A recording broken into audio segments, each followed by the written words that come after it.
Assalamualaikum warahmatullahi wabarakatuh. Semanta History Channel. Kembali di sini ada Bu Mukti. Hari ini kita akan bahas tentang Perang Teluk II dan Perang Teluk III, kelanjutan dari Perang Teluk yang pertama. Untuk materi hari ini saya ditemani oleh Nabila Fikasyanto.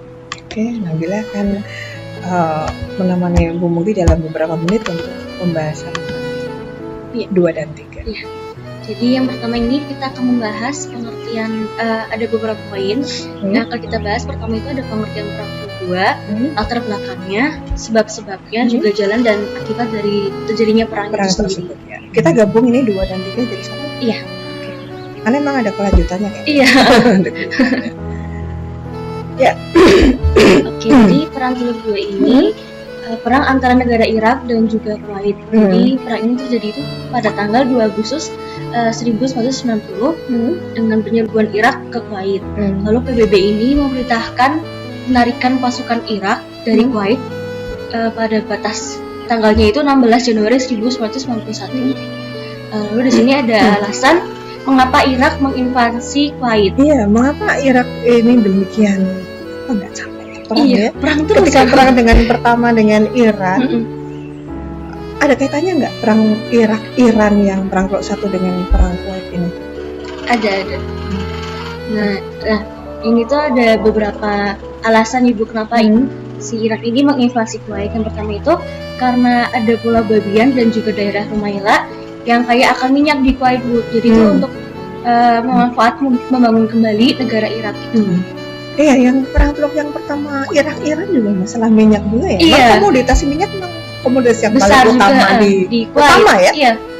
Di Kuwait, di Irak, di Iran ya. Iya. Permasalahannya minyak dulu yang pertama di sana. Nah. Kemudian Lalu yang kedua itu ada ketidakmampuan membayar hutang kepada Kuwait. Karena kan Irak itu hutang pada Kuwait untuk masalah apa? untuk membangun kembali itu, Bu, negaranya. Oh iya, ketika Irak perang dengan Iran memakan biaya yang luar banyak, biasa sangat tinggi, ya kan? Rupanya di sini ada hutang yang dia lakukan terhadap Kuwait dan ternyata dia tidak mampu untuk membayar. Kemudian Yang tiga itu ada Saddam Hussein mengklaim Kuwait sebagai wilayah Irak, Bu. ya memang kalau kita pandang dalam konteks sejarahan masa lalu, memang wilayah Kuwait itu memang tidak pernah ada dalam konteks peta negara sendiri namanya Kuwait, tidak ada. Di situ ya Persia, kemudian berkembang ada Irak dan Iran kemudian ya, dan dimerdekakan oleh Inggris ya. Oleh Inggris oleh Inggris. Mungkin dia merasa itu bagiannya dan harus kembali ke wilayahnya. Oke, lanjut. Lalu ambisi Saddam Hussein itu untuk menjadi pemimpin Arab. Ambisi Saddam Hussein. Lalu ini ada latar belakang terjadinya perang. Jadi seperti yang tadi kita udah bahas itu, kenapa Irak itu menginvasi, karena salah satunya itu ada kemerosotan ekonomi Irak setelah perang 8 tahun itu, terkuras habis dalam perang Teluk pertama itu dengan Irak. Lalu yang tadi kita juga udah bahas itu Irak ini beranggapan bahwa kemerdekaan Kuwait itu nggak sah, karena dalam peta sejarahnya itu Kuwait merupakan bagian dari Irak. Yang dimerdekakan oleh Inggris tanggal 19 Juli 1961. Terhalusinasi dia bahwa itu masih merupakan bagian dari wilayah dalam sejarahnya, ya kan. Lalu ini yang juga paling penting karena minyak bumi itu merupakan SDA yang utama dan penting. Jadi ada perebutan gitu, Bu, antara negara Irak dan juga Kuwait. Lalu ini Kuwait memiliki akses laut yang luas untuk mendukung perdagangan. Iya, kalau kita melihat di petanya kembali di sini seolah-olah Kuwait itu seperti apa ya, berada di tempat yang strategis untuk perdagangan minyak, ya kan? Dan Irak memang sangat membutuhkan jalur yang lebih representatif untuk pelabuhan-pelabuhannya, ya kan? Berikutnya kita akan bahas tentang sebab perang Teluk yang kedua ya. Kita kenalan dulu dengan wajah dua tokoh ini. Saddam Hussein untuk Presiden Irak dan Sabah al-Ahmad al-Jabir al-Sabah Sultan Kuwait ya, atau Raja Kuwait. Silakan untuk sebab umumnya. Yang pertama ini ada ambisi Saddam Hussein untuk tampil sebagai orang dihormati di negara-negara Arab. Memang Arab itu kan memang kawasan yang memang untuk dikatakan bersatu itu sulit sekali. Iya. Ya, mereka Sulit. memiliki berbagai macam apa ideologi, kepentingan, walaupun oke lah backgroundnya emang Islam kuat. Iya. Tapi di sana itu kepentingan ekonomi, kepentingan politik dan bermacam-macam, sehingga susah untuk dikatakan harus bersatu. Nah, di sini figur Saddam dia pingin mempersatukan kekuatan yang di Arab. Ini ada backgroundnya di belakang loh, mengapa dia tuh ingin mempersatukan. Ini karena masalah Israel Palestina sebetulnya. Dia itu pernah ada suatu artikel yang mengatakan bahwa kegiatan perang-perang yang dilakukan tuh ingin sekali supaya Israel itu masuk di dalam perang itu. Iya. Tapi nggak pernah bisa karena nanti nanti kita akan bahas ya. Nah, Oke, sekarang yang kedua. Yang kedua itu ada Kuwait dituduh Irak mencuri minyak Irak di padang Rumaila yang terletak di perbatasan kedua negara ini. Lalu Kuwait itu menolak tuntutan Saddam Hussein untuk membayar ganti rugi dan memberikan daerah Rumaila dan Pulau Boebian. Lalu selanjutnya Irak mengalami kerusakan infrastruktur ekonomi dan membengkaknya utang akibat perang Teluk itu terjadi. Nah, lalu Irak mengklaim Kuwait sebagai wilayah kekuasaannya. Kemudian, maaf.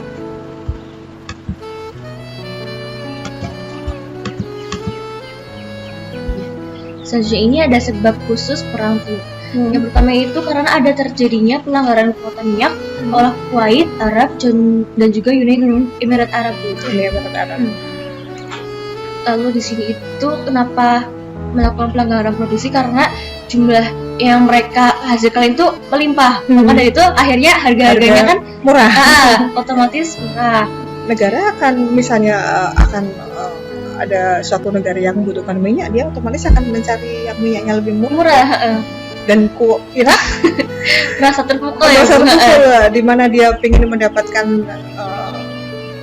keuntungan yang lebih dari minyak yang dia jual demi untuk memperbaiki keadaan dalam negerinya, hutangnya yang luar biasa.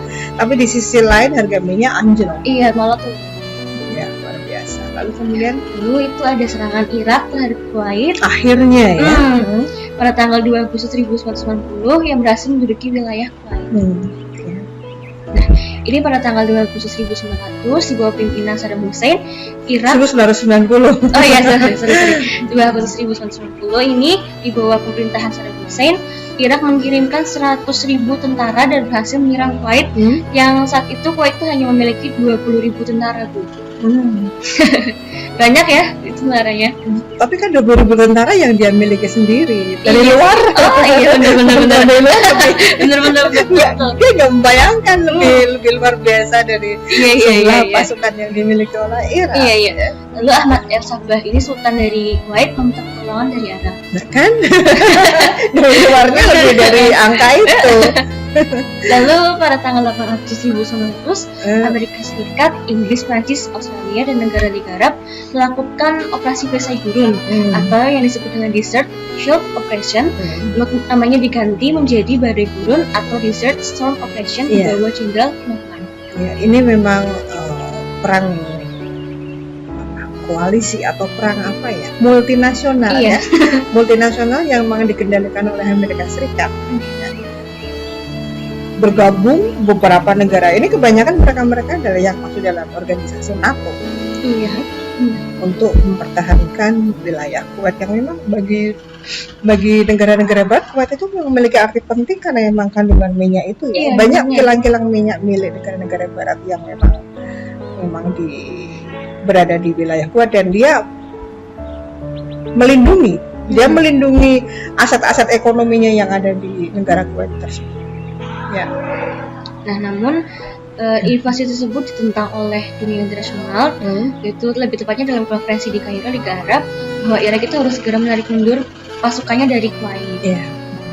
Lalu penyelesaiannya itu dengan cara Dewan PBB mengeluarkan resolusi nomor 660 tahun 1990 memerintahkan Irak keluar dari Kuwait sampai batas tanggal 23 November 1990. Namun Irak ini nggak gubris, nggak melaksanakan perintah tersebut. Tidak melaksanakan resolusi Dewan Keamanan PBB nomor 660.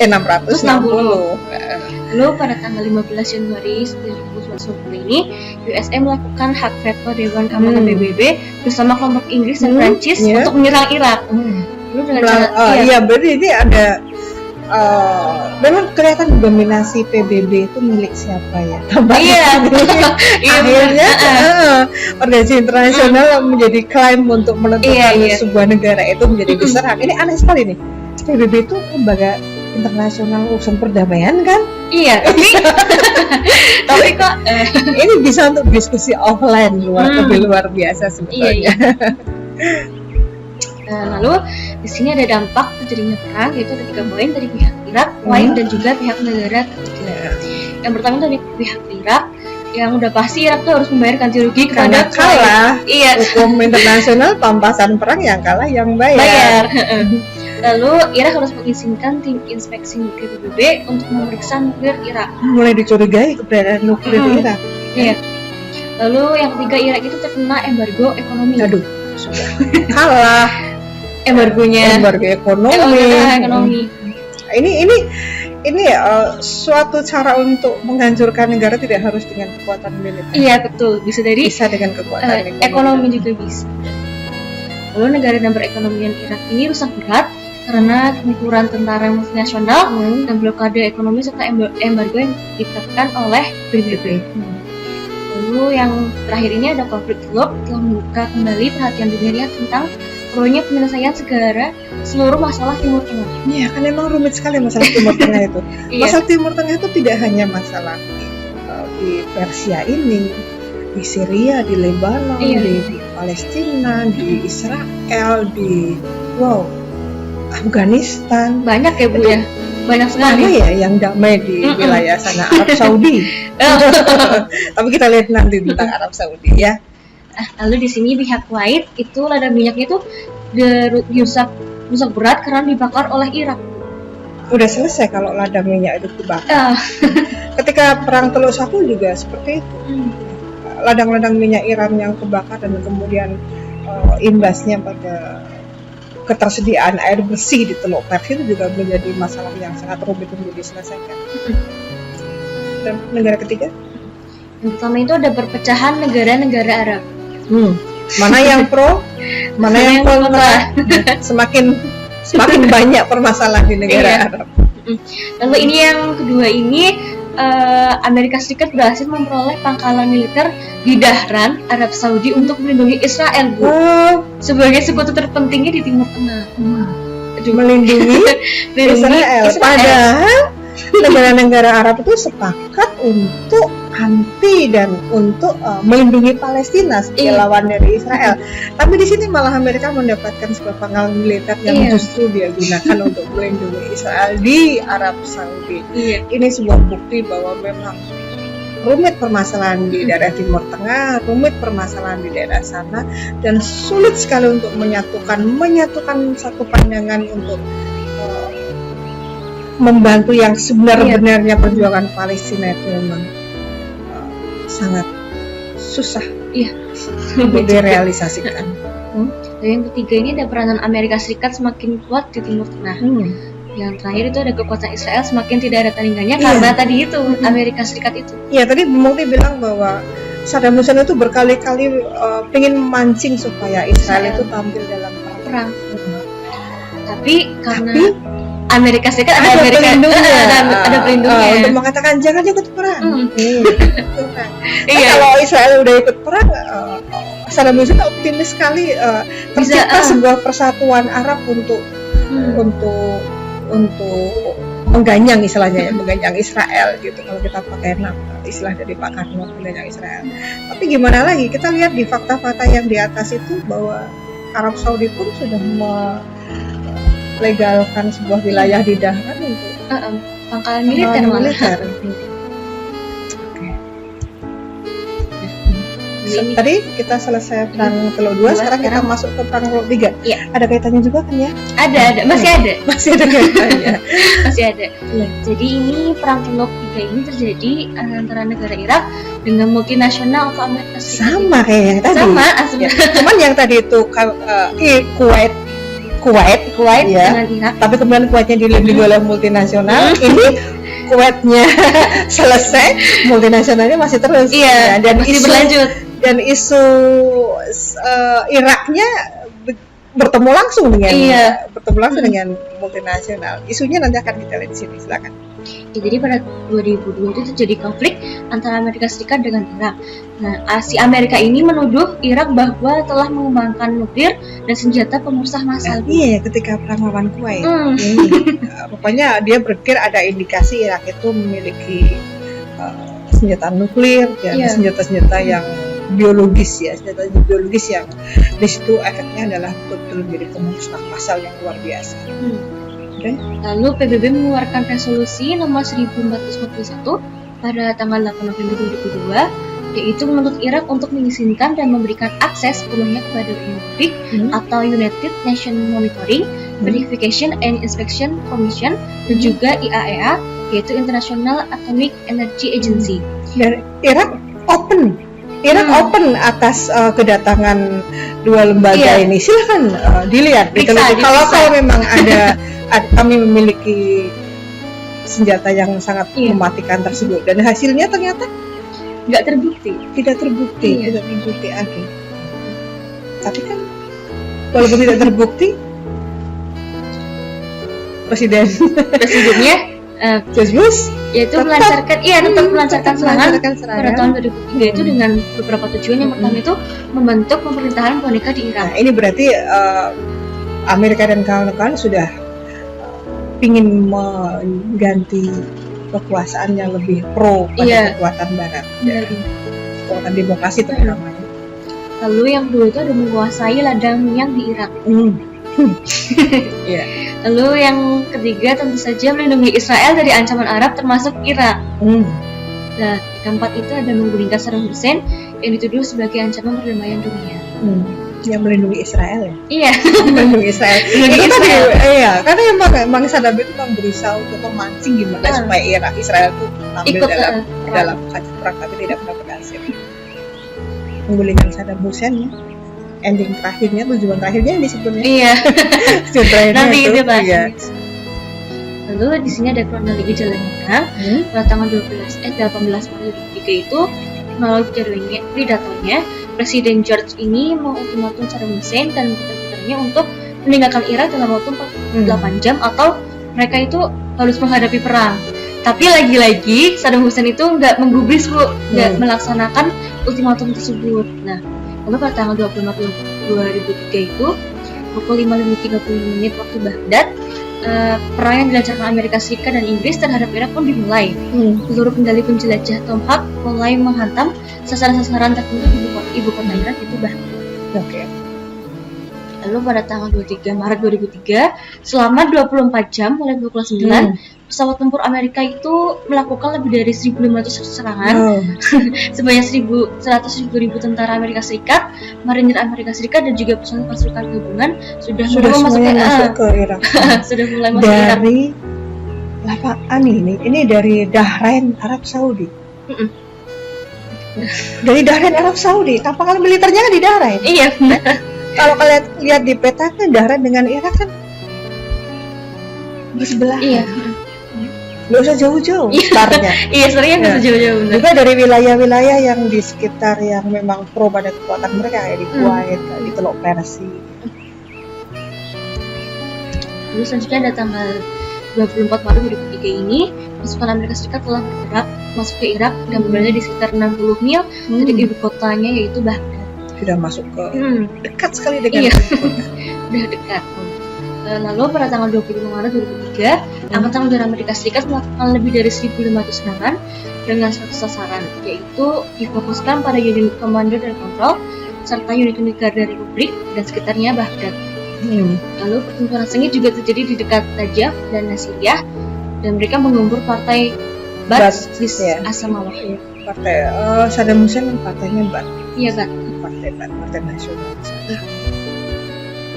Lalu pada tanggal 26 Maret 2003 itu sekitar 1.000 pasukan mendarat di Irak di bagian utara dan yang dikuasai oleh suku Kurdi. Lalu pada 9 April 2003 kota Baghdad jatuh dan pasukan Amerika Serikat pun berhasil menguasai kota. Selesai sudah. Langsung dikuasai. Lalu setelah itu, setelah Baghdad dikuasai Amerika Serikat, Saddam Hussein dinyatakan menghilang dan tidak diketahui jejaknya. Iya, dia orang konon memang menyelamatkan diri di bunker bawah tanah. Lalu pada tanggal 14 April 2003, Pentagon menyatakan bahwa pertempuran besar di Irak selesai setelah pasukan Amerika Serikat merebut Tikrit, kota kelahirannya Saddam. Nah, ini juga ada beberapa akibat perang. Yang pertama itu ya udah pasti ya Bu, jatuhnya Partai Baath dan Saddam Hussein juga. Lalu pengambilan alih pemerintah Irak yang dilakukan oleh pasukan koalisi Amerika ya. Iya. Lalu munculnya pemberontakan Irak dan kekuasaan antar kelompok di Irak. Iya, karena orang-orang yang mulai kelihatan nih, orang-orang yang anti Saddam, orang-orang pendukung Saddam mulai muncul. Lalu pemilihan pemerintahan Irak ini keinginannya. Iya, keinginan Amerika. Dan memang nanti akan terjadi seperti itu ya. Akan diganti oleh pemerintahan yang lebih demokratis lagi versi koalisi. Lalu kebencian masyarakat Irak dan Arab terhadap Amerika Serikat.